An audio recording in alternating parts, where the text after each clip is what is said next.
예, 안녕하십니까. 오늘은 사실 설명이 필요 없는 이 유명 인사를 게스트로 모셨습니다.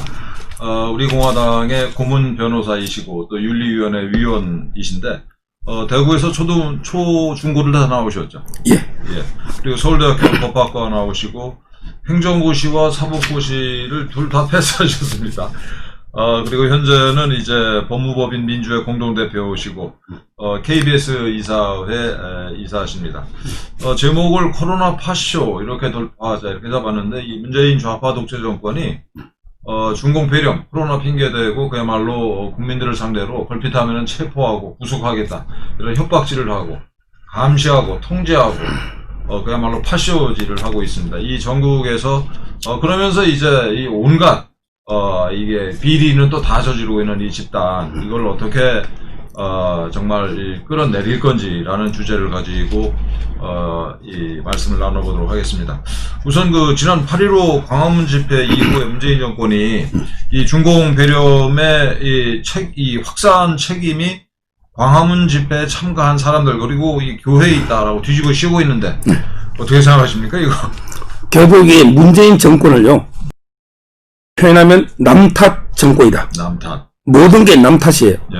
뭐 과거 정권 탓, 또게 야당 탓. 예. 근데 코로나는요, 예. 결국 이제 만여사나 희생양을 두 개를 만든 거예요. 예. 첫째는 이제 신천지의 이만희 교주, 예. 그 다음에 정강훈 목사님, 예. 이런 식으로 이게 결국 모든 방역의 책임은 문재인한테 있잖아요. 예. 근데 자기는 책임이 전혀 없고 예. 오로지 신천지나 정강훈 목사 책임을 떠넘기는, 이게 바로 마녀사냥, 희생양 만들기다. 예. 저 이렇게 봅니다. 지금 우리 서 변호사님도 말씀하셨지만 우리 시청자 여러분들 잊지 마셔야 될 게 2월 초에 일주일 동안 중국에서 들어온 사람들이 124,408명입니다, 여러분들. 그 중에 유증상자가 2,362명이에요. 일주일 동안에만 중국에서 들어온 애들이. 오늘 이 시간까지도 중국 애들한테 문을 열어놓고 있습니다, 여러분. 아이고, 참, 진짜. 그런데 이제, 정말, 답답하고 한심스럽게 제가 느끼는 거는, 이 정권이 이제 방송사들을 다 장악을 했잖아요. 그래서, 방송사들을 통해서 이 코로나 확산 책임을, 지금 말씀하신 이제 희생경 속에서 국민들한테 이 진실을 알릴 수 있는 방법이 뭐가 있을까요? 결국 이제 제가 미디어는요, KBS는 제가 이사를 하고 있고, 예. 그 다음에 종편은 MBN하고 예. TV조선 출연하잖아요. 예. 근데 제가 봐도 다 문제가 많아요. 예. 이미 이제 지상파나 YTN 있잖아요. 보도 채널은 예. 거의 정권의 나팔수. 예. 완전히 홍위병 있잖아요. YTN. 지금 문위병이죠. 문재인의 문위병. 예. 이미 전략을 해서 이미 정론으로서 방송에 역할을 이미 포기했고요.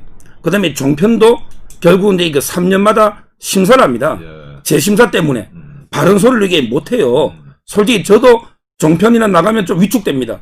왜냐하면 이게 제 때문에 또 피해를 봐서도 안 되고, 제 출연 욕심보다, 그 점에서 지금 방송이 정권에 대해서 바르게 못하니까, 국민들 중에 일부, 이런 편파 방송을 믿고, 코로나가 늘어날수록 문재인 지지율이 오른다는 게 이게 말이 됩니까? 말이 안 되잖아요. 예. 코로나가 이게 늘어나면 우리 이게 지지율이 떨어져야죠. 예. 이게 저는 편파 언론 때문이다.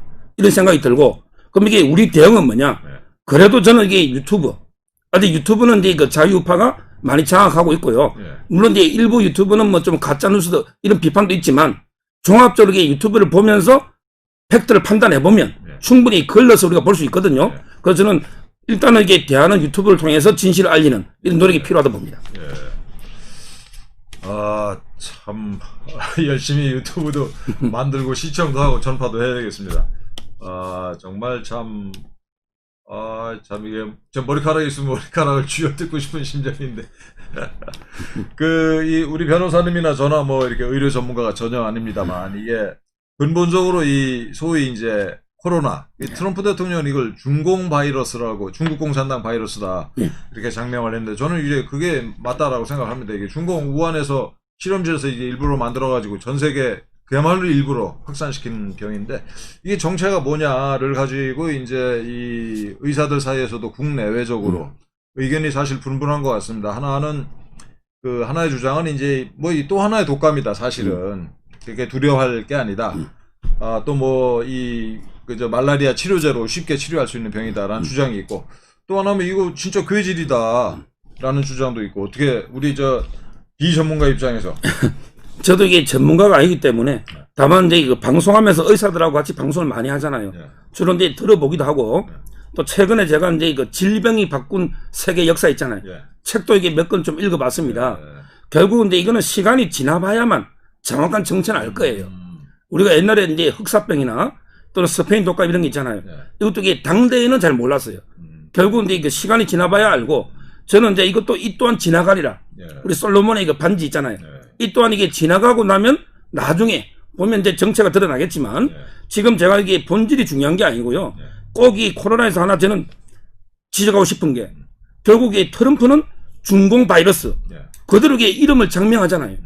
근데 우리는 우한 폐렴, 이 말 이게 쓰지 마라 그랬잖아요. 코비드. 심지어 옛날에 대구 폐렴이라는 말을 써도 우한 폐렴을 쓰지 마라. 이게 문제고요. 그래서 저는 문재인 현 정권이 가장 무서워하는 게 그 2등이 시진핑이고, 그 다음에 1등이 김정은이에요. 두 명 한다는 게 한마디 찍소리도 못해.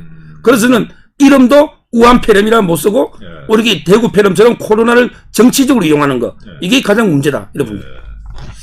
이거 우리 국민들이 그런 진실을 알아야 되는데, 참, 이 며칠 전에 아주 재미있는, 이 재미있다기보다 심각한 기사가 나왔는데, 성북구의 어떤 그 입시 학원에서 자기네 이 학원생들이 아무 증상이 없는데, 그 주변 동네에서 이제 발병자나고 그러니까 검사를 한 60명 이 전수조사를 했는데, 그 중에 30%가 양성 판정을 받았다라는 기사가 났어요. 그래서 저는 이거 보면서 우리나라가 이 중풍폐렴 확산을 막을 수 있는 단계는 이미 훨씬 전에 지나지 않았는가. 우리가 이거 뭐 다 같이 한 번씩 걸리고 지나갈 수밖에 없지 않은가라는 생각이 어떻게 생각하십니까?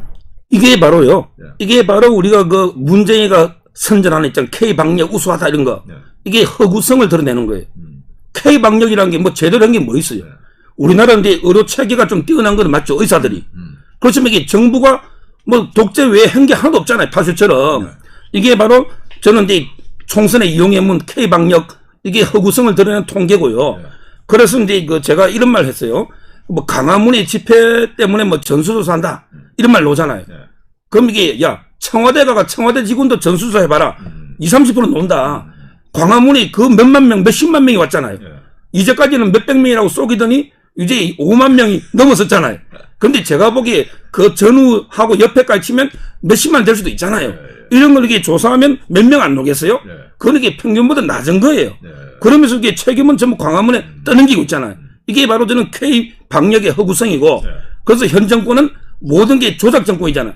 여론도 조작, 그 다음에 통계도 조작, 그 다음에 코로나까지 조작하는 이렇게 3대 조작 정권이다. 이래 보는 거예요. 정말 저도 이 정부가 최고 잘하는 게, 그리고 유일하게 잘하는 게 이제 거짓말, 조작질이다 이렇게 진심으로 그렇게 믿고 있습니다. 그렇습니다. 근데 얘네들이 이걸 뭐 너무 잘해가지고 국민들이 그 조작질에 그냥 뭐 다들 깜빡 속아 넘어가니까 아이고 좀 답답한 노릇인데. 그건 그렇고 이 중공폐렴 얘기를 조금 더 하면, 이제 이 대응책이 나라마다 좀 다른데 특이한 나라가 스웨덴입니다. 스웨덴은 아시는 것처럼 이제 국민들이 마스크도 안 쓰고 일상생활을 그냥 영위를 하거든요. 그래서 이 병이 이제 한 번씩 다 왔다 가는, 그럼으로써 국민들이 그 면역 체계를 갖도록 하자라는 소위 이제 집단 면역을 추구하고 있는 나라인데, 이렇게 하다 보니까 고령자들은 상대적으로 다른 나라보다 이제 사망자가 많이 나옵니다만, 최근에는 그 이 스웨덴의 이 감염자 수가 이렇게 다른 나라보다 떨어졌다 이런 기사가 있어요. 그래서 이 소위 이제 이 중공폐렴, 이 코로나를 집단 면역을 통해서 인류가 각 나라가 결국 이게 극복할 수밖에 없지 않은가. 이건 뭐 선택의 문제가 아니라 아까 그 이제 이 학원 성북구 이제 입시학원 얘기도 했습니다만, 답이 이거 말고는 없지 않은가라고 생각이 되는데. 뭐 이 부분들이 고도의 어떤 의료적 분야라서 제가 뭐 단정적으로 말하기는 좀 어렵고요. 여기에 대해서 제가 본 자료는 150년 내에 가장 많이 사망자가 나왔다. 150년 내에. 아, 그래요? 예, 5만 얼마가 올해 죽었어요. 스웨덴에서. 그 다음에 그 노르웨이보다 한 20배 정도 확진자가 나왔다. 이런 데 그 보도도 있기 때문에. 그리고 이제 저는 어떤 국민의 생명 신체를 가지고 실험할 수는 없는 거 아니에요. 네. 집단 면역이 그만큼 리스크 검증 안 된 거잖아요. 그 점에서 개인적으로는 저는 좀 반대하고요. 예. 다만 제가 이제 주장하고 싶은 거는요. 항상 문재인이는 우리나라보다 못한 나라만 계속 틀어요. 제가 방송할 때 보면 전부 이게 뭐 일본, 미국 있잖아요. 또는 이게 저 중동의 못한 나라 이란이나 또 스페인 이쪽 있잖아요. 이런 나라만 이게 계속 부각해서 우리 잘한다 하잖아요. 근데 제가 그래서 KBS에 그랬어요. 야, 우리보다 잘한 나라는 왜 소개 안 하느냐? 저는 이제 대만, 또 이게 베트남 있잖아요. 뭐 인도네시아, 동남아, 태국. 베트남도 우리보다 인구가 이게 1억인데도 몇 명 안 되잖아요. 몇백 명 안 돼요. 그래요. 이런 이게 잘한 방역 국가를 오히려 소개해서 우리가 배우고 이래야 되는데 이런 거는 보도를 안 해요. 그러니까 이게 결국 자기가 K방역, 이렇게 정치에 이용하기 위해서 코로나 정치요. 이런 이제 그 편파적인 보도하는 거죠. 저는 오히려 그런 나라들을 좀 본받아야 된다. 이래 봅니다. 베트남이 그렇게 대응을 잘하고 있다는 건, 참 뜻밖이네요. 이 김종인 가만히당 비대위원장이, 이런 말을 했습니다. 좌고우면하지 말고 3단계 거리두기를 하자라고 주장을 했는데, 3단계 이 조치 내용을 보니까 이게 굉장히 살벌합니다. 이 10명 이상 모임은 금지되고, 민간 회사나 이제 공무원들은 물론이고, 민간도 필수 인원 말고는 재택근무를 해야 된다. 이런 게 들어가는데, 이렇게 되면은, 지금도 이제 중소상공인들이 거의 이제 숨 넘어가기 직전인데, 만약에 3단계 하면은 굶어 죽기 전에, 이거 이 병 걸려 죽기 전에 굶어 죽는 사람이 속출할 거다라는 걱정이 되는데, 이 3단계 발령에 대해서는 경제적인 이 파장이 너무나 크기 때문에 문재인 정부마저도 사실 이게 멈칫거리고 있거든요. 그래서 이게 김종인 이 비대위원장이 좌고우면하지 말고 3단계를 해라라고 얘기하는데 어떻게 봐야 됩니까? 조금 전에 속보를 보면요. 2.5단계를 하겠다. 2.5단계. 뭐냐면 이게 2단계를 일주일 연장하면서요. 그리고 이제 식당이나 카페를 밤 9시까지만. 9시까지만. 하게 하고, 이런 게 2.5단계처럼 운영하겠다. 이렇게 했거든요. 근데 저는 개인적으로요. 2단계냐 3단계냐가 중요한 게 아니고, 결국 이제 국민이 얼마나 합심해서 정부 정책에 협조해주고 자율적으로 수칙을 지키느냐 이게 중요하잖아요. 3단계도 이게 안 지키면 통제할 방법이 없거든요. 근데 지금은 국민들이 정부 시책에 협조를 안 할 것 같아요. 그건 왜 그러냐? 바로 이제 정부가 코로나 방역을 하는 게 아니고 코로나 정치를 하는 거예요. 정치. 그래서 이게 코로나도 내 편하고 상대방 편 나눠가지고 이게 편파적으로 하는 거죠. 대표적으로 이 광화문 집회는 온갖 압력으로 전수를 하죠. 근데 그 옆에 민주노총 있잖아요. 그 집회는 어떻게 했습니까? 전혀 조사하는 신용도 안 하다가 요즘 이게 여론 때문에 마지못해 하는 것처럼 이렇게 편파적이잖아요. 이런데 이게 국민이 누가 협조하겠어요? 저는 3단계 올려봤자 이미 정부가 민심을 잃어버렸기 때문에 별 효과는 없을 것이고 지금 이게 그래서는 단계가 중요한 게 아니고 지금이라도 이게 코로나 방역에만 해야지 이걸 가지고 자꾸 이게 재미를 보겠다. 코로나 가지고 표를 넣는 이게 저는 문제라 봐요. 이 정부가 바로 며칠 전에 이거 8월 초 전후해가지고 이게 쿠폰을 잔뜩 풀어서 그 쿠폰 받아가지고 한 50만 명이 극장을 갔다 왔다고 그럽니다. 그게 문제인 게요. 노무현이 있죠. 노무현은 이게 좌측 깜빡이 넣고 우측하고 하나 깜빡이하고 가는 방이 틀리죠. 이게 노무현의 특징이에요. 근데 문재인이는요. 깜빡이를 항상 두 쪽 다 여요. 이게 노무현과 문재인의 차이입니다. 문재인은 이게 좌측 우측 깜빡이를 동시에 여버려요. 그럼 이게 뒷차량이 어떻게 압니까? 보세요. 대표적으로 이렇게 경제하고 방역 두 마리 토끼 잡는다. 그래가지고 어떻게 했습니까? 결국 이게 쿠폰도 수십만 장을 풀고요. 또 8월 17일 공휴일로 지정하고 외식 마약에게 카드도 만 원씩 돌려주고 이게 말이 됩니까? 이러면서 이게 방역을 하니까 좌측 우측 신호가 두 개니 국민들에게 뭘 따라야 됩니까? 이런 얘기 저는 두 마리 토끼 잡으려 하다가 두 마리 토끼를 다 놓쳐버린 거죠. 이게 바로 정부 실패인 거죠. 이게 문재인의 문제입니다. 지금 말씀을 정리하면은 이 문재인 정권이 이 코로나를 정말 정치적으로 악용을 하고 있고 그걸 통해서 국민들의 입을 막고 있고 눈을 가리고 이런 악질 짓을 하고 있는데 참 걱정입니다. 이게 조금 화제를 좀 넓혀서 문재인 정권의 이제 폭정 실정 전반에 대해서 한번 얘기를 해보고 싶은데 이게 너무 많아가지고 제가 정리하면서 우선 대선 과정에서 드루킹 사건 지금 이거 어떻게 나가나 모르겠습니다. 그 다음에 울산 시장 선거에 청와대가 그야말로 조직적으로 관여한 사건이 있었고요. 다 이제 우리 국민들 사건이 하도 많아가지고 다 잊어버리셨겠습니다만은 그 다음에 신라젠 사건이라 할지 뭐 라인펀드를 비롯한 각종 그 금융 사기 사건. 그 다음에 뭐 도저히 이해할 수 있는 억지로 원자력 발전소 죽이기. 또 억지로 이거 산 전부 다 까뭉개가지고 태양광 만들기. 또 뭐 그야말로 듣도 보도 못한 소주송으로 중소상공인들 죽이고 일자리 없애기. 반일, 반미, 친중, 친북. 거기다가 조국 일가 윤미향 사건. 뭐 정말 열거하는 데만도 숨이 가쁠 정도인데 이렇게 온갖 폐악질을 저지르는 정권의 미래. 대선도 얼마 안 남았는데 어떻게 봐야 돼요? 결국은요. 만약에 문재인 정권의 잘못을 지금 저희가 방송하잖아요. 그러면 이제 이거 한 개 가지고 4시 다 방송 시간 끝나버립니다. 너무 게 많기 때문에 나이라이가 너무 많아요. 조금 전에. 근데 이걸 저는 하나의 원인, 가장 근본적인 그럼 이게 그 문재인 정권의 문제가 뭐냐? 딱 하나만 제가 지적하면요. 그 옛날에 그 우리 그 책 중에 그 시경, 서경, 역경 할 때요. 그 서경이라는 책 있잖아요. 서경. 그 책에 보면 이런 말이 있습니다. 뭐냐면 이게 그 지도자는 천시, 자아, 민시. 이 말이 이게 하늘이잖아요. 천시, 하늘을 본다는 말이에요. 자아, 민시, 국민이 보는 눈으로. 하늘은 국민이 보는 눈으로 보고.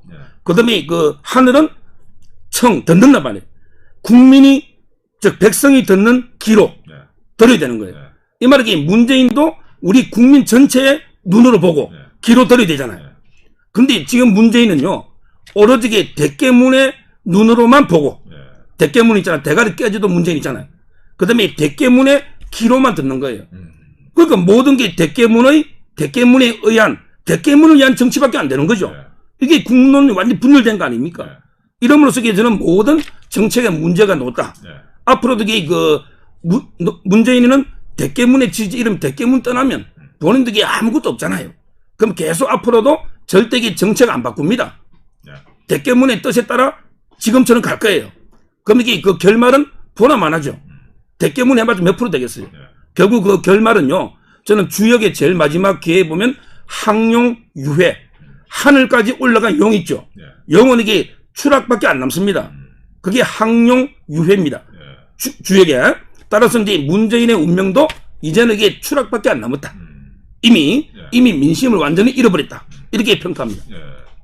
그 문재인이 이제 정말 문재인과 그 대깨문들이 그 주변의 대깨문들이 사실은 이제 잠을 못 자고 있을 거다. 지들이 하도 정말 평생 감옥에서 살아도 속죄를 못할 죄를 많이 져가지고 이게 잠을 못 자고 있을 거다. 그렇다면은 정권 재창출 이거 때문에 이제 골머리를 앓고 있을 텐데 이거 누구를 통해서 하려고 그럴까요, 얘들이? 아마 이게 정권 재창출은 뭐 물론 중요하고 그 전에 하나 볼 게 어떻게든 이게 퇴물을 막아야 되잖아요. 그래서 장악한 게 일단 사법부 한번 장악해보자. 사법부. 이미 대법원은요, 거의 뭐 탄핵 때문에 박 대통령 거의 문재인이가 다 임명했죠. 그 중에 6-7명이 좀 민변, 우리법연구의 좌파 대법관이죠. 김명수부터. 그 다음에 그 장악한 게 헌법재판소. 탄핵당하면 안 되잖아요. 그리고 이제 그 선관위부터 감사원까지. 근데 감사원은 지금 최재형 감사원장이 버티고 있잖아요. 그리고 이제 추미애, 이렇게 검찰까지. 이렇게 모든 권력권을 장악해서 어떻게든 이게 퇴무에 한번 우리 안전판 막아보자. 거기다가 이제 정권 재창출까지 하겠죠. 근데 저는 이렇게 경고합니다. 너가 아무리 사법부 장악하고 공수처 만들고 별의별 짓을 다 해도 결국에 민심을 잃은 정권이, 민심을 잃은 지도자가 무사한 경우는 없어요. 전두환 어떻게 돼? 백담사 갔잖아요. 그렇죠? 누구든지 보시죠. 그 다음에 노무현 어떻게 됐어요? 근데 불행한 극단적 선택을 했잖아요. 저는 아무리 뭐 장악해도 지금 민심을 잃고 있잖아요. 그럼 이게 문재인의 결말도 이미 민심을 잃고 있기 때문에 뭐 완전히 저는 아무리 그런 장치를 만들어도 결국에 그 퇴임문은 안전하게 편안하게 집에서 뭐 이렇게 편하게 지내기는 어렵다. 이렇게 저는 봅니다. 민심이 돌아섰다 이렇게 보시는 거예요? 완전히 돌아선 거죠. 리얼미터의 아까 그런 여론조사 결과는 어떻게 봐요? 갤럽이 이게 얼마 전에 39% 놓은 거예요. 그럼 이게 거기에 저는 15에서 20을 항상 빼야 되는 거죠. 왜 빼야 되느냐? 응답자가 문재인 찍은 사람이 41%고 전 국민 하면 한 35%밖에 안 돼요. 네. 근데 문제 찍은 사람이 훨씬 많이 응답을 하거든요. 아. 그 몇 표본이 이미 표본 집단이 틀리잖아요. 네. 그런데도 이게 39 떨어졌다. 네. 그럼 지금 20%, 10몇 프로죠. 네. 그럼 이게 회복되겠어요? 네. 초도 아니잖아. 네. 뭐 조금 전에 선거 때는 코로나 가지고 어떻게 조작해서 잠깐 올라갔죠. 근데 지금은 그걸 올릴 게 없어요. 이제는 이게 내리막밖에 없죠. 네. 레임덕에. 따라서는 뭐 지금 이게 지지율 반전은 어렵다 봐요. 네. 그게 사실은 우리가 피부로 체감하는 지지율인데, 예, 통계가 그런 문제가 있군요. 그러니까 그 문재인을 지지하는 사람들만이 열심히 응답을 하고, 네. 예, 그래서 이제 지지율이 높게 나오고, 예. 아까 그 추미애 얘기를 하셨습니다만은 검찰을 무력화시키려고 그야말로 얼굴에 철판을 깔고 이게 난동을 부려가지고 아마 그 검경 수사권 조정 문제도 경찰에 일방적으로 유리하게 검찰의 힘을 빼는 방향으로 이루어졌는데 윤석열 검찰총장이 지금 속수무책으로 당하고만 있습니다. 어떻게 봐야 될까요? 일단 이게 추미애하고 이제 좀 이따 윤석열 말씀드리면 예. 추미애 인사를 저는 이제 신문에 칼럼을 많이 썼어요. 내부에 치보면 많이 놉니다. 추미애 인사는 한마디로 이제 이거 막가파 인사입니다. 막가파. 예. 정말 이게 기존의 어떤 관행, 뭐 규정 전부 이게 무시하고요. 네. 오로지 이게 그 자기하고 서울중앙지검장 이성윤 있잖아요. 이쪽으로만. 네. 이번에 그 정진웅이라고 있잖아요. 정진웅 네. 형사일부장. 이번에 승진했대요. 아니 자기는 이게 지금 폭행, 그것도 이게 독직 폭행이라는 거는 네. 압수수색 권력을 행사하면서 폭행한 거 아니에요. 네. 이래가 감찰하고 수사를 받고 있죠. 네. 이런 사람이 이게 차장으로 승진식 있잖아요. 네. 그리고 이제 울산시장 수사하던 이런 데 부장검사 있잖아. 김태은이라고 네. 최고로 제가 인정하는 검사예요. 네. 훌륭한. 네. 이런 사람이 이게 대구로 자처시켜 버렸잖아요. 네. 김태은 부장. 또는 이제 그 동부지검의 유재수 사건 아니잖아요. 네. 이런 부장들도 준비기 수원으로 옮겨버렸잖아요. 네. 이런 식의 인사를 가지고 막가파식으로 하는데 정말 철면피가 아니고서는 못하는 짓을 지금 하고 있는데. 근데 저는 추미애를 아주 고맙게 생각해요. 예. 왜냐하면 이게 추미애 때문에 지지율이 한 10% 이상 날아가요. 지금 이게 4명의 여장관이 완전히 그 정권의 지지율 하락의 1등 공신이에요. 아, 그래요? 나쁜 쪽으로. 예. 그게 누구냐? 인형 있잖아. 강경화. 예. 인형. 강경화, 예. 뉴질랜드 이번에 봤죠. 예. 강경화. 예. 그 다음에 뭐 부동산 하면 김현미. 김현미. 그리고 이제 그 또 마이너는 추미애. 예. 그 다음에 유원이라고 있잖아. 교육. 기억나죠? 예, 예. 이 4명의 여성 장관. 이분들이 지지율 하락의 1등 공신이죠. 뭐 4대 공신이다. 예. 그래서 저는 추미애가 이런 망나니 뭐 미친 칼춤을 추지만 국민들이 이게 다 알고 있거든요. 예. 오히려 이게 정권의 지지율 하락만 부를 뿐이다. 추미애에 대해서는 이렇게 평가합니다. 나중에 감사표라도 좀 만들어줘야 되겠네. 그 다음에 윤석열도 한마디 해야죠. 예. 윤석열은요. 예. 윤석열은 제가 이게 개인적으로 좀 만나도 봤습니다. 윤석열은. 예. 근데 제가 성격을 알지만 저는 이래봐요. 윤석열은 철저하게 검찰주의자예요. 이분은 이게 보수, 뭐, 진보, 좌파, 우파 이런 개념은 없는 것 같아요. 오로지 이게 검찰 조직이 있잖아요. 예. 그래서 저는 윤석열 사단이 장점도 있지만 단점도 있어요. 우리가 항상 너무 지금은 문재인하고 싸우니까 높이 평가하잖아. 예. 근데 과거에 얼마 전에 이명박 대통령, 박근혜 대통령 예. 때리잡을 때 윤석열을 보십시오. 예. 윤석열 한동훈의 특징은 별건 수사, 먼지떨이 수사, 저인망식 수사에서 끝까지 이게 잡는 거거든요. 뒤집어 씌우기. 그렇죠. 예. 그게 조국도 당한 거예요. 우리도 당했지만. 그래서 저는 윤석열이가 지금은 문재인 정권과 싸우니까 제가 응원도 해주고 예. 뭐 이게 평가하지만 결국에 정치적으로서 자유파의 대안이 되기는 어렵다. 예. 저는 이렇게 평가합니다. 근데 자기 그 가끔 이제 무슨 공식적인 그 스피치를 할 때 보면 윤석열 그 총장이 뭐 자유민주주의 뭐 시장경제도 얘기하고 마치 그 대한민국 이 보수파의 상징인 것처럼 스스로를 포지셔닝을 하는 걸 보거든요. 그렇죠. 이게 뭐 약간은 제가 이제 들어보니까 이충근 박사 있죠. 예. 제가 좋아하는 친한 박사거든요. 예. 국제정치 강의를 유튜브 하잖아. 예. 이걸 이렇게 매일 듣는데 검찰총장이 윤석열 총장이 이충근 박사 강의를 본인에게 뭐 대권 놀라고 국제정치 공부하나 이 생각을 제가 순간 예. 했지만 예. 그렇지만 이제 이분들에게 평생 이게 그 법조인이잖아. 예. 제가 옛날에 그 황교안 대표를 좀 많이 지지했잖아요. 예. 근데 제가 충격적인 이야기를 한번 들은 기억나는 게 제 선배 기자인데요. 예. 검사는 부장검사까지만 해야 정치하지 검사장 이상 한 사람은 정치하면 안 된다. 그래요. 황교안도 검사장 이상해서 법무부 장관까지 했잖아. 예. 정치하면 안 된다. 왜 윤석열도 왜냐하면 이게 평생 갑의 위치, 갑질만 해봤잖아요. 평생 검사니까. 저 이 말 듣고 야 상당히 충격을 받았어요. 황교안 대표도 이게 검사 때를 벗어야 되는데. 그럼 이게 윤석열도 마찬가지. 총장까지 평생 검사만 해봤잖아요. 그럼 이게 정치하고 맞나? 뭐 원희룡이처럼 그냥 이게 평검사하다가 나오거나 부장검사 홍준표처럼 이런 사람이 이게 정치해도 되지만 그 평생 검사만 한 사람은 좀 문제가 있다 이런 지적도 제가 들었어요. 그래서 제가 검찰주의자는 거예요. 굉장히 설득력 있는 주장인 것 같습니다. 평생 그야말로 영감님 중에 영감님 행세를 하다가 고개를 숙이고 허리를 굽혀야 되는 일을 하기가 좀 어려울 것 같다. 이해가 되네요. 그 참고로 그 박근혜 대통령님 탄핵 과정에서 윤석열 총장이 당시 이제 특검의 그 이 실무팀장이었었는데 묵시적 청탁, 경제 공동체 이런 그 법전에 없는 이 혐의를 이제 들먹거리면서 죄를 뒤집어 씌웠죠. 그래서 그 팀이 윤석열 한동훈 그 팀이 대통령께 징역 35년, 벌금 300억을 구형을 했어요. 그런데 지금은 이제 우파의 희망으로 떠올랐는데 대통령 유력한 우파 최고의 아마 지지율이 지난번에 나왔었던 것 같은데. 이게 바로 저는 이제 아까 딜레마 문제라는 거고요. 결국은 이제 그 박근혜 대통령 있잖아요. 제가 재판 과정을 면밀하게 항상 모니터했지 않습니까? 근데 역대 대통령 중에 제가 보기에는 이게 가장 깨끗합니다. 역대 대통령 중에 안 나왔죠. 아니 10원 하나 받은 게 뇌물이 전혀 없잖아요. 제가 항상 말하지만 야 정유라 성마 지원 있죠. 그것도 이게 잘 보면 그것도 범죄 아니에요. 원래 삼성에서 빌려준 거. 삼성에서 국가대표 훈련시키다가 그 성마협회 전무 있잖아요. 분쟁이 생겨 몇 명이 돌아버리는 바람에 정유라가 야 네 말처럼 그냥 타라. 네 말처럼 타라는 건 네 말이 아니잖아요. 소유권 되게 삼성이 다 가져온 거예요. 이 말은 이게 아무 정유라도 죄가 없어요. 근데 가사 정유라가 죄가 있다 한들 박 대통령의 딸이 아예 처음에 딸이라고 가짜뉴스 퍼뜨렸죠. 딸이면 경제공동체 맞아요. 근데 아무 관계 없잖아요. 이게 왜 경제공동체입니까? 묵시적 생각도 말할 것도 없고요. 이게 바로 저는 윤석열 사단의 아까처럼 특징 문제예요. 별건 수사, 먼지떨이 수사, 표적 수사 있잖아요. 엮어였는. 엮어도 이게 너무 엮어버렸잖아요.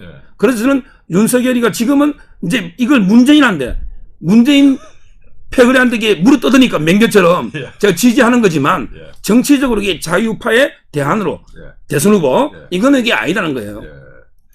아니 참 이게 우파가 참 그 한심한 게 오죽 사람이 없으면 그래 이런 짓을 했던 사람을 이 우파의 대선 후보에 1번으로 이렇게 올리고들 있으니 그건 그렇고 이제 이 와중에 이게 그야말로 온갖 파쇼지를 하고 있는 문재인 좌파 독재 정권의 이런 폭정 실정을 견제해야 할 그 사실상 유일야당이 가만히당이다라는 이제 별명을 얻었어요. 그리고 이 사람들 스스로 보수를 이제 극우라고 매도를 하면서 보수랑은 결별하겠다 매일 떠들고 있어요.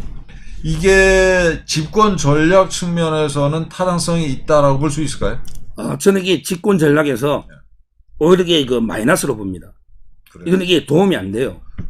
지금 이게 순간적인 지지율은 뭐 계속 태극기하고 결별하면서 자꾸 이게 중도 외치면 뭐 광주에 가 무릎 꿇고 뭐 눈물 흘리고 하면 순간적 지지율이 약간 올라갈지는 모르겠지만 그렇게 근본적으로 그런 게 좌파 이중대 있잖아요. 좌파 이중대가 돼가지고는 정권 교체 못 합니다. 항상 정권 교체하고 정권 심판하려면요. 한 손에는 투표지를 들고 다른 한 손에는 태극기를 들어야 돼요. 이 말이 이게 표로만 가지고는 절대 못 합니다. 표와 투쟁이 필요한 거예요. 한 손에 투표, 한 손에 태극기 들고 투쟁을 해야 되는 거예요. 근데 태극기하고 완전 절연해서 아무도 행동하는 투쟁하는 보수가 없다. 그럼 이게 어떻게 심판합니까? 저는 민노총 있죠. 민노총이 있었기 때문에 좌파가 집권한 거죠. 민노총 보고 야 너가 극자야. 너가 우리하고 손들매. 이런 사람 있습니까? 그러면 이게 바로 죽죠. 지금 이게 민주당에는 그런 사람 없잖아요. 근데 미래통합당은 왜 극우다. 손들매다. 이게 말이 됩니까? 거기 광화문에 태극기 들고 노는 분 중에 극우가 어디 있어요? 극우라는 게 뭐 나치주의자 있잖아. 나치. 또는 이게 KKK처럼 완전히 미국의 인종주의자. 근데 저는 광화문에 매일 가도 그런 분 한 분도 없어요. 그냥 순수하게 나라 걱정하는 이런 분밖에 없잖아요.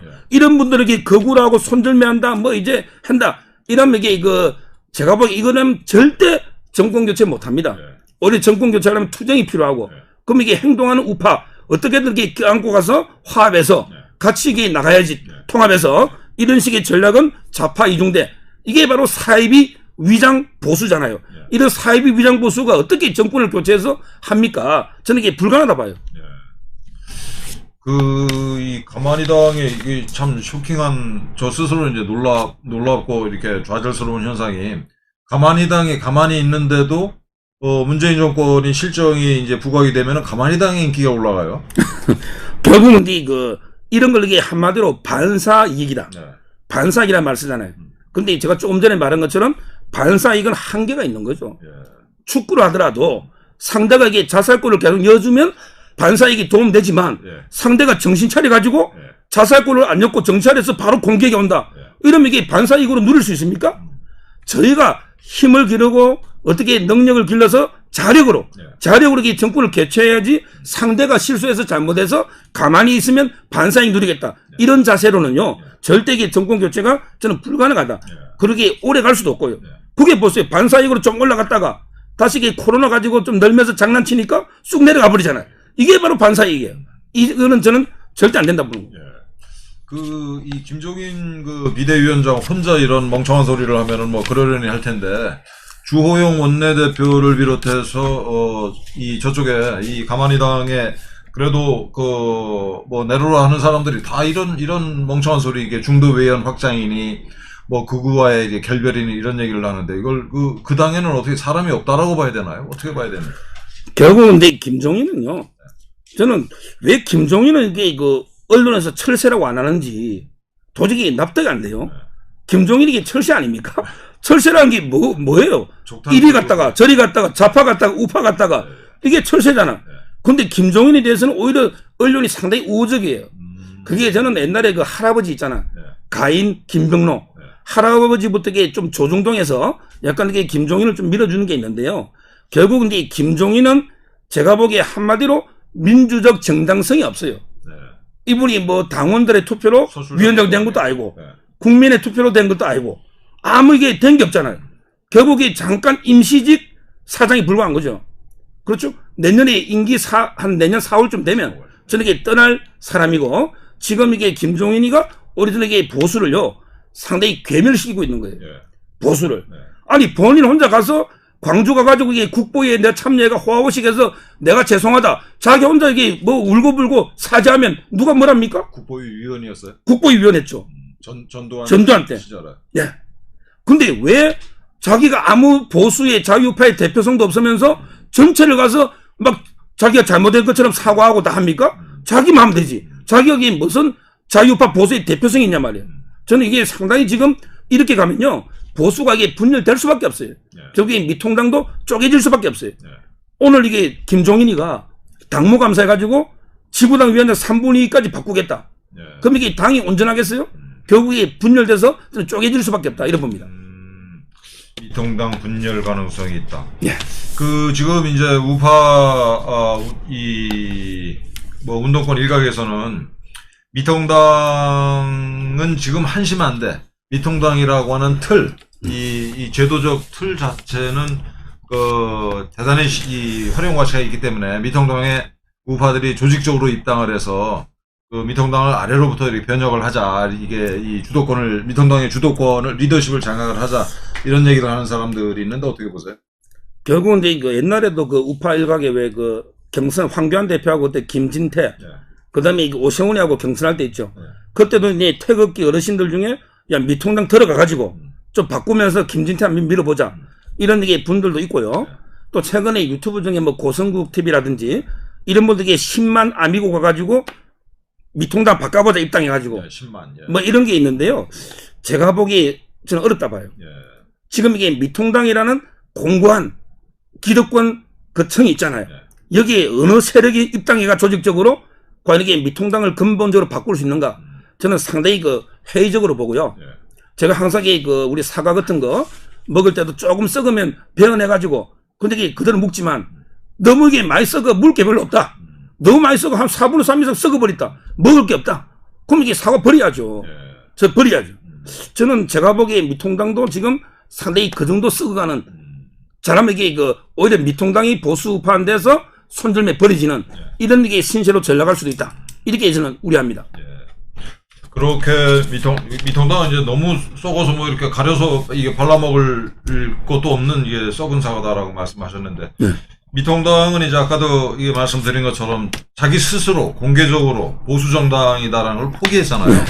근데 이 와중에 이제 보수 정당이라고 떳떳하게 스스로 자기 정체를 밝히는 정당은 이제 우리 공화당 하나뿐이다 이렇게 이제 생각을 하고 있는데, 근데 이 안타까운 거는 지난 총선 때 이 지지도는 물론이고 인지도까지도 사실 그 우리 기대와는 뭐 너무나 동떨어져 있어가지고 앞으로 이 미통당의 분열을 희망적으로 예측하면서 우리 공화당이 보수의 구심점으로 성장하기 위해서 어떤 일을 해나가야 될까요? 뭐 시간도 사실 별로 없다고 보고 있는데. 결국은 이제 제가 역사책 같은 걸 보면요, 어느 동서고금에 어느 나라든지 이게 두 세력이 있어요. 하나는 이게 정통 주체 세력이 있고요. 그 다음에 거기에 대해서 비판하는 반대 세력이 있어요. 모든 게 두 세력이 있어요. 어느 나라든지. 그럼 이게 우리나라 정통 주체 세력은 누구냐? 그게 바로 저는 이승만. 결국 이제 자유민주주의 시장경제. 이게 이승만 대통령 필두로 이게 우리나라 정통 주체 세력이에요. 그 다음에 거기에 대해서 반대 비판하는 게 민주화 세력 중에 일부 옛날에 뭐 신익희, 조병옥부터 이게 이어오는 세력이 있잖아. 지금 어떻게 보면 지금 여당이지만 이런 게 두 세력이 있잖아요. 그러면 저는 과연 이게 정통 주체 세력, 우리 보수 세력, 자유파, 이걸 이게 대변하는 게 누구냐? 지금 이게 미래통합당은 스스로 조금 전에 우리 본부장님 말씀처럼 우리 보수 정당 아니다. 보수의 영혼까지, 정체성까지 버리잖아요. 그러면 스스로 이게 주체 세력을 포기한 거예요. 따라서 저는 그 희망이 미래통합당에, 그렇다면 이게 희망이 없는 거죠. 그럼 이게 우리가 새로운 대안을 찾아야 되고, 그래서 저는 우리 공화당, 어떻게 보면 이게 당 정책이나 정강이나 모든 게 인적 구성을 보면요, 이승만, 박정희, 박근혜 대통령으로 이어지는 어떻게 보면 이게 정통 주체 세력의 핵심이 우리 공화당이다. 이건 이게 맞아요. 맞아요. 다만 이제 지금 현실적으로 이제 세라든지 지지율 있잖아요. 의석. 이게 없어서 지금 상당히 저는 어려운 상황이잖아요. 근데 저는 앞으로 우리 공화당이 두 가지 변수가 있다 봐요. 제가 이제 방송 때문에 당원이 아니다 보니까 고은 변호사지만 원래 바둑도 이게 훈수로 보면 좀 잘 보이잖아요. 제가 두 가지 기회가 있는 게 큰 변수가, 첫째는 이제 박근혜 대통령의 석방입니다. 박 대통령이 이제는 뭐 얼마 안 남았죠. 대법원 끝나면 놓을 수밖에 없어요. 박 대통령이 석방되면 저는 반드시 이게 명예회복, 어떤 역사 이런 문제이기 때문에 어떻게든 정치 움직입니다. 그럼 이게 박근혜 대통령이 미래통합당한테 얼마나 배신감을 느꼈어요. 이번에 총선 때 완전히 너무 실망했잖아요. 그래서 저는 이번에는 거대 야당 중에 뭉칠했지만 앞으로 이게 박 대통령의 구상에 따라서는 우리 공화당이 그 중심으로 갈 수가 있다. 그렇다면 이게 태극기부터 저는 보수 쪽에 친박이 엄청나게 많다 보거든요. 그렇다면 이게 다시 한번 우리 공화당이 크게 부각하는 박근혜 대통령의 석방 문제, 이거 하나 있고요. 그 다음에 두 번째, 미래통합당의 대분열입니다. 바로 이제 김종인이가 오늘 당무감사에서 3분의 1을 자르자. 야, 김진태 잘라. 민경욱도 잘라. 그 같은 사람들이 다, 광화문 간 사람 다 잘라. 자, 이렇게 현실화되면, 그럼 이게 그 사람들을 가만히 있겠어요? 당이 분열되거나 탈당될 거 아닙니까? 그럼 이게 그 많은 분들 중에는 정말 훌륭한 분이 많아요. 자유민주 체제 확고한 신념이 있는. 그럼 이게 그런 분들과 저는 우리 공화당이 대동단결해서 얼마든지 이게 인적으로 외연을 넓히면 우리 공화당이 지금 이게 정책은 최고단 말이에요. 정당의 이념은. 따라서 이제 그런 외연만 좀 확대하면 박근혜 대통령 석방과 미래통합당의 분열로 하면 충분히 저는 수권 대한정당으로 커나갈 수 있는 기회가 있다. 저는 이렇게 봅니다. 뭐 저런 분은 굉장히 희망적인 그 얘기입니다. 미통당 분열을 계기로 해서 우파의 대동단결을 한번 모색을 해보자. 그렇게 하기 위해서 우리 공화당의 뭐랄까요, 이게 담장을 우리 조원진 대표님이 뭐 매번 말씀하시듯이 대폭 낮추는 그런 작업이 필요할 것 같습니다. 우리는 이제 듣고 보니 상당히 희망적인데 이게 민주당 쪽에는 뭐 대선 주자가 이렇게 다 엉뚱한 짓들을 해가지고 이게 교도소 담당위를 지금 걷고 있는데 이재명 지사 혼자 남은 게 아닌가. 그래가지고 이재명 지사 최근에 하는 말을 보면은 민주당한테 이게 심지어 문재인 대통령 들으라고 나 말고 니들 뭐 대안이 없다. 내 말 들어라 이런 입장인 것 같은데 어떻게 보세요? 일단 이제 옛날에는 왜 그 좌파 쪽에는 뭐 구룡이 어떻고 사람이 많다 했는데 우파는 사람이 없다 했잖아요. 지금 이게 좀 바뀐 것 같아요. 뭐 안철수가 우파인지 좀 논란이 있지만 일단 이게 안철수도 반 문재인은 맞잖아. 안철수도 이게 뭐 우파로 치고 그리고 이제 이거 또 보면 홍정욱이도 지금 이게 홍정욱 관련주가 주식시장에서 움직이고 있잖아. 며칠 전에 홍정욱이 그 외에도 이제 아직까지 뭐 복귀할지 안 할지 모르지만 황교안 대표도 아직 살아 있고요. 그다음에 그 원희룡이도 있고 뭐 홍준표, 김태호 지금 이게 우파 쪽으로 즉 반문재인 쪽으로는 사람이 차고 넘치죠. 그래요. 지금은. 근데 오히려 저 좌파는 보세요. 일단 이게 성 문제로 성추행이나 강간으로 날아간 게 안희정. 오거돈이는 뭐 까면 원래 아니니까 박원순. 이미 그 날아갔죠. 그다음에 재판으로 날아간 게 김경수. 그다음에 조국. 그다음에 이재명이도 원래는 재판으로 날아가는 건데 박원순이가 극단적인 선택을 하는 바람에 전 대법관들이 마음이 좀 바뀌어가지고 말도 안 되는 게 판결로 살려준 거죠. 보궐선거를 경기도 가야만 전국 다 하잖아. 서울, 경기, 부산. 그러다가 이게 후보가 없잖아요. 그래서 저는 박원순 때문에 살은 거예요. 이재명은. 그럼 결국 이 이재명하고 이낙연이가 있잖아요. 근데 오늘 그 문화일보에 오늘 문화일보에 이현종 위원 있잖아요. 방송 많이 하는. 그분이 이재명에 대한 칼럼을 썼는데요. 저는 상당히 와닿는 게 이재명이 얼마 전에 민주당 보고요. 야, 너 이게 완전히 조폭 집단이냐. 조폭 군대란 말 썼죠. 이 말은 이게 이재명이가 지지율 1위로 올랐었잖아. 그러다 보니까 이게 민주당 내가 문재인을 밟아야만 문재인을 밟고 지나가야만 내가 대권을 잡을 수 있겠다. 이게 역대 항상 그랬잖아. 옛날 이해창부터 지금 이재명 이런 전략을 하는 거예요. 그래서 저는 이재명하고 그럼 이게 대깨문이 돌아올 수 없는 강을 건너가지고 결국에 저는 오히려 좌파가 분열될 가능성이 많다 봐요. 이재명하고 대깨문들 이렇게 분열되면 오히려 이게 자유파도 이게 분열될 가능성이 있어요. 왜냐면 아까 전에 이게 김종인 이쪽 세력, 그 다음에 정통 우리 박근혜 대통령 세력 한 4개 정도가 저는 한 붙어보면 좋다. 4개 정도 붙으면 우리가 박근혜 대통령 세력 있잖아요. 정통 자유파 충분히 이길 수 있다.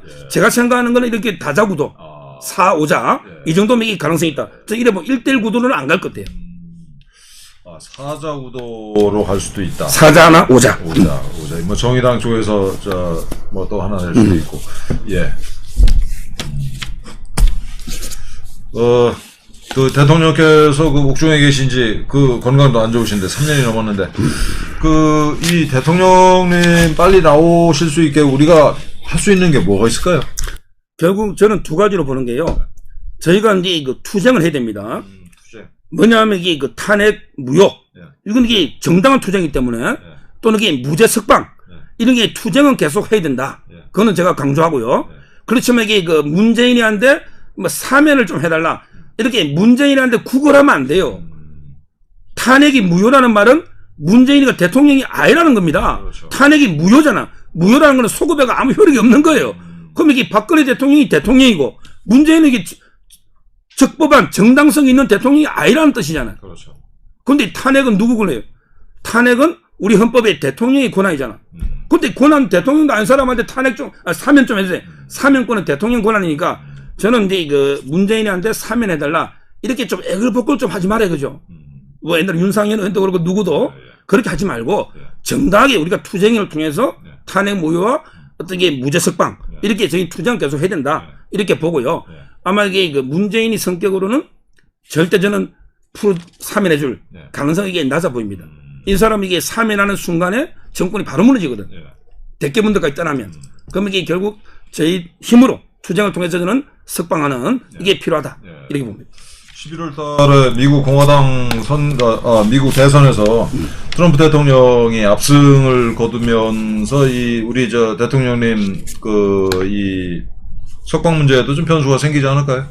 미국이 좀 국제적인 인권 운동 차원에서라도 이건 뭐 너무 죄 없는 사람을 3년 넘게. 근데 트럼프는 뭐 저 기대를 안 하요. 트럼프가 이제까지 하면서 이게 대통령에 대해서 관심 가지고 밖으로 뭐 욕하는 건 없잖아요. 한 번도 언급을 안 했죠. 예. 안타깝게. 오히려 바이든이 되면 모르겠지만 뭐 저는 뭐 트럼프한테 크게 기대는 안 하고 오히려 이제 우리 오로지 자유우파 힘으로 네. 저는 이게 구출 투쟁을 해야 된다 네. 이렇게 봅니다.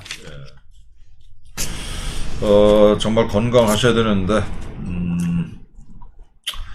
예, 끝으로 지금 이제 미국과 중국 공산당 전쟁이 정말 총만 발사만 안 하고 있지, 정말 전방위적으로 펼쳐지고 있는데 이게 얼마 안 갈 것 같은데 앞으로 이게 어떻게 전망을 하십니까? 저는요, 네. 아까 강경화 욕도 했지만 참 이게 문재인이가 진짜 국제정치 모르는 게요. 우리나라의 동북아시아는 저는 딱 양자 구도가 그대로 갑니다. 네. 바로 근데 미국, 일본, 우리나라, 네. 미일 대한민국, 그다음에 중국, 러시아, 북한 이 구도가 근본적으로 바뀔 수가 없어요. 네. 신냉전이죠. 근데 현 정권은 두 가지를 잘못하고 있는 거예요. 바로 이 한, 미일 이 공조로 가야 되는데 일본만 가지고 항상 이 정권은 친일파 장사를 해요. 네. 조금에게 여론이 깔아앉으면 또 친일파자. 그게 광복회장 김원웅 있잖아요. 김원웅이 자기가 이게 민정당, 공화당부터 온갖 당뇨하다가 자기는 생계형이고, 그럼 이게 옛날에 일제시대 잠깐 근무한 사람은 전부 다 생계형이 아닙니까? 그렇잖아요. 이런 게 친일파 장사. 일본하고 자꾸 적을 두고요. 그다음 한미동맹 깨고, 그리고 이게 아까처럼 북한하고 손잡고, 중공. 왜? 선거 때도 이게 중국이 댓글 부대는 많이 도와줍니다. 이렇게 완전히 외교를 거꾸로 하고 있는 거. 이게 가장 저는 큰 문제다. 현 정권에. 이렇게 보고요. 우리 자유우파는요. 지금도 이게 미국하고 일본하고 굳건한 공조를 하고요. 그 다음에 김정은하고 손잡는 게 아니고 우리 탈북단체. 그리고 이게 북한 인권법을 통해서 북한 주민들 있잖아요. 주민들과 손잡고. 결국 이제 그 3대 세습 독재자 김정은 레짐 체인지. 이거 아니고는 이게 절대 비핵화 못합니다. 그래서 저는 이런 외교 방도 우리가 제대로 깨닫고 싸워나가야 된다. 이렇게 봅니다. 예, 우리 서 변호사님 통해서 시원한 말씀을 들었습니다. 우리 박근혜 대통령님 관련해서는 소위 이제 과거 친박 진영 인사들이 얘기하듯이 석방이랄지 사면을 탄원하는 이런 쓸데없는 짓은 이게 탄핵 과정에 대한 몰이해, 그리고 대통령님에 대한 모욕이다라는 생각이고, 그래서 우리는 탄핵 무효 투쟁, 대통령님 무죄 석방 투쟁을 더 강하게 추진하자라는 말씀하셨고, 앞으로 전국 전망과 관련해서는 우리 대통령님 석방이 엄청난 변수가 될 거다라는 말씀. 그다음에 미통당이 이제 곧 분열될 것 같은데, 우파 진영의 대동단결 이거를 모색해야 된다 이런 말씀하셨고, 또 좌파도 분열이 불가피하다. 그래서 앞으로 대선은 4자 내지 5자의 다자 구도가 될 것 같다 이런 예측을 해 주셨습니다. 실은 우리 정말 이게 귀한 분이 이게 모처럼 모셔가지고 한 2시간 말씀 나누고 싶은데, 내일 10시에 우리 공화당 라이브에서 우리 공화당 창당 3주년 기념 특집 토론회, 우리 조원진 대표님이랑 우리 서 변호사님 또 몇 분이 생방송 특집 토론회를 합니다. 그래서 내일 말씀하실 내용들이랑 이게 몇 가지 겹치는 게 있을 것 같아가지고 오늘은 예정보다 일찍 이 정도로 마치는 걸로 하겠습니다. 저 개인적으로도 이제 배운 게 많고, 또 우리 이 변호사님을 심심치 않게 좀 모셨으면 하는 그런 바람입니다. 우리 변호사님 끝으로 우리 당원들 시청자들께 인사 말씀 좀 부탁드립니다. 예. 결국 이제 제가 중국에 노신 있잖아요. 노신. 악큐정전, 광인 일기 있잖아요. 노신. 대사 중에 아주 제가 좋아하는 구절이 하나 있습니다. 뭐냐면 이게 길이라는 게요. 처음부터 이게 길이 존재하는 게 아니고, 한 사람 이게 다니다 보면 다 이게 새로운 길이 되지 않습니까?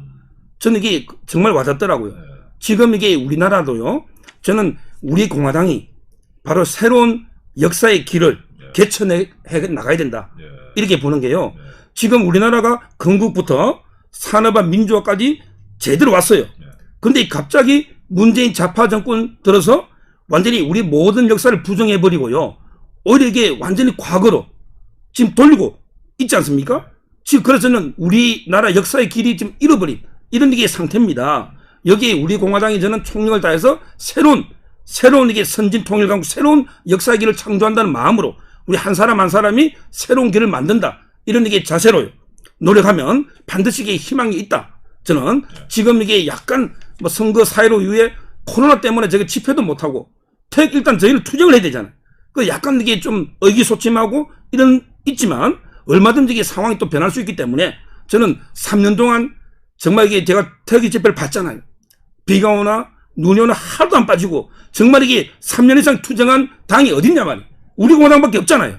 따라서 저는 우리 공화당이 역사의 주체로 다시 서서 새로운 우리 대한민국의 길을 하나 만들어 달라. 이렇게 꼭 말씀을 드립니다. 네, 고맙습니다. 제가 토시 하나도 더하거나 뺄 게 없는 아주 귀한 말씀, 힘이 되는 말씀을 해주셨습니다. 오늘은 이걸로 마치고 다음 기회에 다시 뵙겠습니다. 그리고 거듭 내일 10시에 우리 공화당 창당 3주년 기념 토론회 우리 시청자 여러분 많은 시청과 참여를 부탁을 드리겠습니다. 마치겠습니다. 네, 감사합니다. 고맙습니다.